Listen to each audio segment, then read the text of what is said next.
పార్వతీపురం మన్యం జిల్లా కురుపా మండలం సీతంపేటలో ఏనుగులు హల్చల్ చేశాయి. చిన్నారావుకి చెందిన 14 ఎకరాల కోకో పంట, పామాయిల్ మొక్కలు 5 మోటార్లు ధ్వంసం చేశాయి. సుమారు 4 లక్షల వరకు పంట నష్టం జరిగిందని రైతు చిన్నారావు ఆవేదన వ్యక్తం చేశారు. ఈ ఏనుగులను అడవులకు తరలించి నష్టపోయిన పంటలకు ప్రభుత్వం నష్టపరిహారం ఇచ్చి ఆదుకోవాలని ప్రభుత్వాన్ని రైతు వేడుకున్నారు.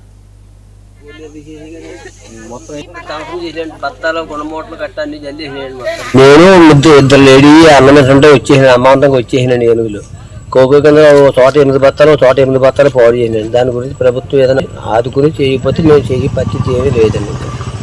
నాకు 14 ఎకరాలు చేయను కోకో అండి, 5 బోర్లు అండి, 4 లక్షల రూపాయలు లాస్ అండి. నాకు లాస్ గవర్నమెంట్ ఏదైనా ఉపకారం చేస్తే పర్లేదండి. ఒక్క కనీసం ఏనుగు అటుతోలతో కానీ ఇటుతోలతో ఏది చేయలేదండి అసలు. ఇంకా నన్ను మాత్రం 6 లీటర్లు పెట్రోల్ తెమ్మన్నారండి. నన్ను పెట్రోల్ పెడితే మంట తెస్తారా, మీరు మీ బళ్ళలో పోసుకుంటారా అని చెప్పి అడిగానండి నేను. అదంతా నీకు ఎందుకు అనవసరం, 6 లీటర్లు పెట్రోల్ తెమ్మన్నారండి నన్ను.